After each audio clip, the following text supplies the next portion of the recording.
काल शहराचे आपल्या नगरपालिकेची प्रारूप यादी जाहीर झालेली आहे. त्या यादीच्या संदर्भात ज्या काही त्रुटी आहेत त्या संदर्भात आज आपली ही पत्रकार परिषद आहे. भारतीय जनता पक्षाचे शहराध्यक्ष आणि प्रवक्ते अमित भैया याबद्दल पुढील संवाद साधतील. सर्व पत्रकार बांधवांचं भारतीय जनता पार्टी शहर मंडळाच्या वतीनं खूप खूप स्वागत. पहिल्यांदा मी दिलगिरी व्यक्त करतो सर्व पत्रकार बांधवांची, थोडासा उशीर झाल्यामुळं माफ करा. उबाटा गटाने जे प्रेस घेतली त्या प्रेसमध्ये दावा असा केलेला आहे की मतदारसंख्या वाढली तर वाढली, निश्चित वाढलेली आहे, परंतु आमच्याकडे काही पुरावे आहेत. एका व्यक्तीचे एका मतदार यादीमध्ये तीन नाव आहेत, तीन नाव आहेत. आम्ही मार्क करून दाखवलेले आहेत. पण एका यादीमध्ये आता हे विधानसभा अध्यक्ष राष्ट्रवादी काँग्रेस आहे, यांचं एका यादीत 3 वेळेस नाव असून 5च्या यादीमध्ये पण नाव आहे, 7च्या यादीत पण नाव आहे आणि प्रभाग क्रमांक 8च्या यादीत पण नाव आहे. हे सांगायचं तात्पर्य एवढंच आहे की अशी संख्या हे वाढलेली दिसती. तर प्रशासनाच्या काही चूक असतील तर प्रशासनानं त्या दुरुस्त कराव्या, यासाठी आमचे नेते भारतीय जनता पार्टीचे दत्ता पेटे यांनी दुपारी प्रभाग क्रमांक 14 आणि 15 संदर्भात हा मुख्याधिकारी महोदयांना, जिल्हाधिकारी महोदयांना हे अर्ज दिलेला आहे. आणि या अर्जामध्ये एकट्या दत्ता पेटेच्या किंवा भारतीय जनता पार्टीच्या सह्या नसून उबाटा सोडून सर्व पक्षाच्या सह्या आहेत. मग हे आम्ही जर केलं असतं किंवा आमच्या नेत्याच्या सांगण्यावरून केलं असतं, आमच्या नेत्याने काय अर्ज दिला असता, हे महत्वाचा मुद्दा.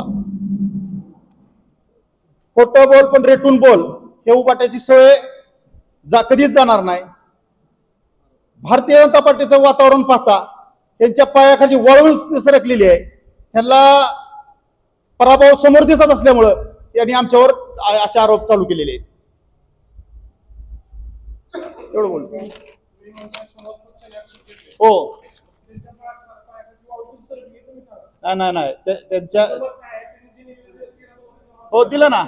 नाही मी उत्तर काय देतोय तुम्ही नीट ऐका. की आमच्या जर हातात असलं असतं किंवा आम्ही जर काही केलं असतं काळबेर, तर आमच्या नेत्यांनी, आमच्या नगरसेवकांनी अर्ज केला असता का? प्रशासनाच्या चुकी आहेत तर आहेत, आम्ही नाकारत नाहीत. प्रशासन त्याचं काम करतंय. प्रशासनानं कशासाठी मुदत दिलेली आहे आपल्याला? 5 दिवसाची मुदत कशासाठी दिलेली आहे आपल्याला? ते दुरुस्ती अर्ज करण्यासाठी, आक्षेप नोंदवण्यासाठीच ना. मग आक्षेप नोंदवा, त्यांनी बी नोंदवा, आम्हीही नोंदवतोय. काही चुका असतील तर प्रशासनाचा जबाबदार आहे त्याला, परंतु भारतीय जनता पार्टीचा याच्यामध्ये कुठलाही हात नाही. या उलट मी म्हणेन की 2022 साली कैलास पाटील आमदार, नगराचे तत्कालीन नगराध्यक्ष मकरंदराजे निंबाळकर यांच्या काळात प्रचंड भ्रष्टाचार करून ही याद्या बनलेले आणि लोकसंख्या ह्यामध्ये मतदार संख्या वाढवलेली आहे.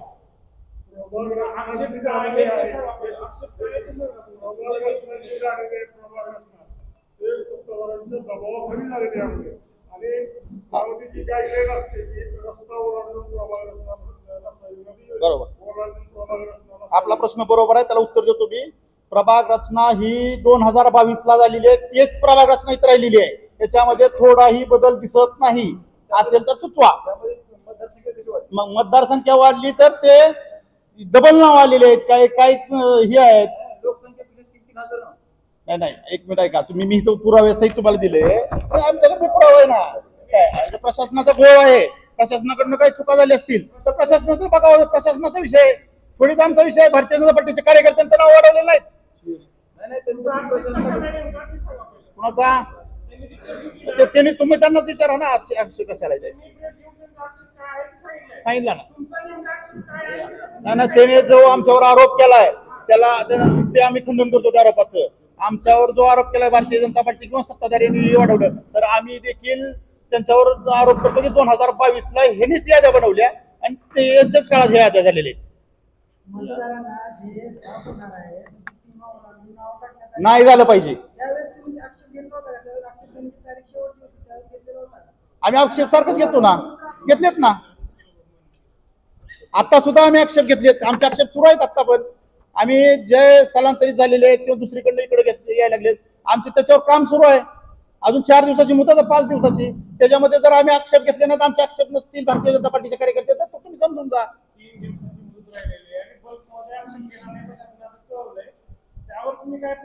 काय कळवलं?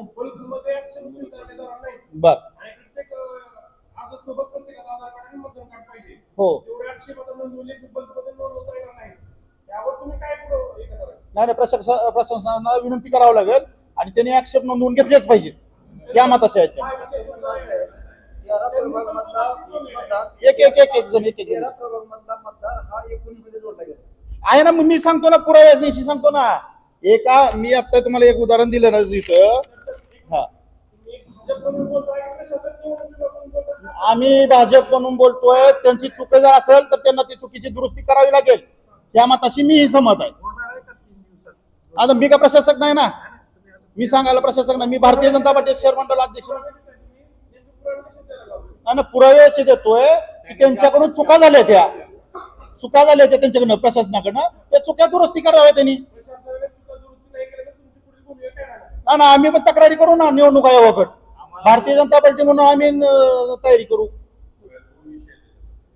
प्रशासनाचं म्हणणं असं आहे की मग सरसकट करण्यापेक्षा काही नावं स्पेसिफिक दिली तर त्या ग्राह्य धरले जातील आणि ती नावं डिलीट केली जातील. मग अशी नावं शोधणार कोण आणि देणार कोण?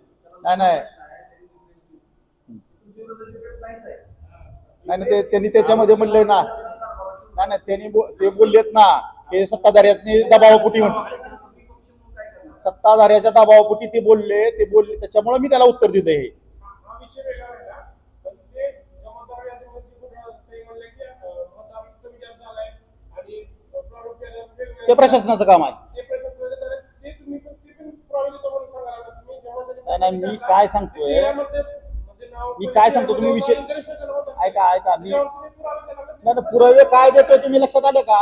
एका मतदार यादीमध्ये एका व्यक्तीचे 4 नाव आहेत. याचा पुरावा दिलाय तुम्हाला मी. हा, त्याच्यामुळे आकडा वाढवू शकतो ना. समजा एका घरचे जर 4 नाव वाढायला लागले तर त्याचं वाढू शकतो.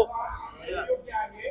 तुम्ही ही जी म्हणताय की 2025 पर्यंत मतदार नवीन नोंदणी ज्या लोकांनी केली भारत निवडणूक आयोगाची पण नाव आहे. ती यादी गृहीत धरली भारत निवडणूक आयोग 1 जून 2025 पर्यंत.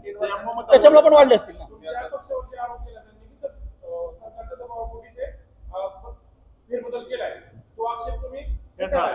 पण बाकीच्या जे गोष्टी झाल्या मतदार कमी जास्त झाले त्याबद्दल तुमचं काय मत आहे ते सांगू. एक प्रशासनानं बिलकुल चुका केलेल्या आहेत. काय या मताशी मी सहमत आहे. प्रशासनानं त्या चुका दुरुस्त कराव्या या मताशी आम्ही आमचे भारतीय जनता पार्टीचे नेते आम्ही निवडणूक आयोगाकडे किंवा जिल्हाधिकारी महोदयाकडे तक्रार करणार आहे. तुम्ही आता निवडणूक आयोगाचा विषय काढल्यामुळे प्रश्न विचारतोय की तुळजापूर विधानसभा मतदारसंघाच्या निवडणुकीच्या वेळी जवळपास 6,000 नावं पाहून 6 नंबरवरून बोगस नोंदण्यात आली आहे. निवडणूक आयोगाने तो गुन्हा दाखल केला. त्याचा तपास होतो. एक पक्ष म्हणून नाही. तुमची काय भूमिका असणार आहे? ती न्यायालयीन प्रक्रिया आहे. न्यायालयीन प्रक्रिया होत राहील. तिचं काम ते करत आहे. काय झालं नाही? तपास सुरू झाला नाही. त्याचा पाठपुरावा करू आपण. हा, ते सत्य समोर आलं पाहिजे. काय तो विषय पूर्णतः वेगळा आहे. नाही असं